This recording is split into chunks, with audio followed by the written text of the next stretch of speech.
पूरा लोकल 2 కోట్ల 3 కోట్ల ఎస్ఎఫ్టీ హైదరాబాద్లో వాళ్ళకు ఉంది అంటున్నారు. దీనికి సమాధానం చెప్పు. ఇంత అక్రమార్జన కోసం ఎందుకు మీరు ఆశపడ్డరు?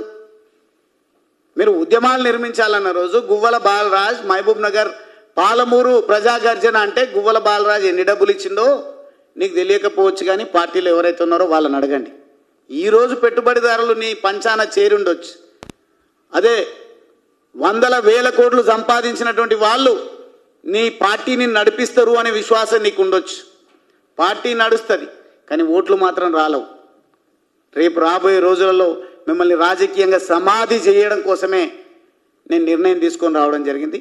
నిజమైనటువంటి ప్రజలకు సేవను అందించేటువంటి దమ్మున్నటువంటి బీజేపీ పార్టీ రామచంద్రరావు గారి నాయకత్వంలో, నరేంద్ర మోడీ గారి నాయకత్వంలో, జేపీ నడ్డా గారి నాయకత్వంలో ఈ కాషాయ సైన్యాన్ని తీసుకొని రాష్ట్రం మొత్తం కూడా మాకు తోచిన స్థాయిలో మా కెపాసిటీలో మేము పర్యటనలు చేస్తాం.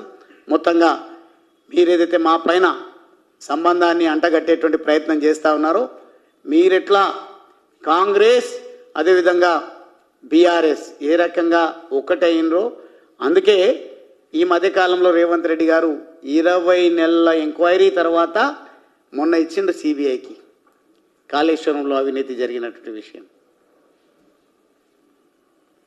ఈ విషయంలో కూడా ఎవరి భుజమైనో తుపాకీ పెట్టి కాల్చే ప్రయత్నం కాంగ్రెస్ చేస్తుంది. మీరు ఇద్దరు లోపాయికారి ఒప్పందంతోనా? అప్పుడేమో అధికారంలోకి రాకముందు రేవంత్ రెడ్డి గారు అధికారంలోకి వచ్చిన వెంటనే నన్ను చిప్పకూడు తినిపించినటువంటి బీఆర్ఎస్ పార్టీని జైలుకు పంపిస్తా, అధిష్టానాన్ని జైలుకు పంపిస్తా అని మాట్లాడాను. 20 నెలలు అవుతుంది. మళ్ళీ ఎక్కడ గడ్డి తింటున్నాడో రేవంత్ రెడ్డి గారు. ఎందుకు ఈ అవినీతి విషయంలో స్పష్టత ఇవ్వలేకపోతున్నారు?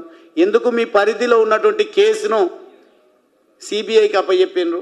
మీకు దమ్ము లేకుంటే కేసుని సిబిఐకి అప్పచెప్పడమే కాదు, నిజంగా ప్రజలకు సేవను అందించేటువంటి నాయకులకు ఈ పగ్గాలు అప్పచెప్పి మీరు పక్కకి తప్పుకోండి. చేత కాకుంటే ప్రజాస్వామ్యబద్ధంగా రైట్ రాయల్గా ప్రజల చేత ఎన్నికై బీజేపీ ఈ రాష్ట్రాన్ని కాపాడుతుందని ఈ సందర్భంగా తెలియజేస్తాను.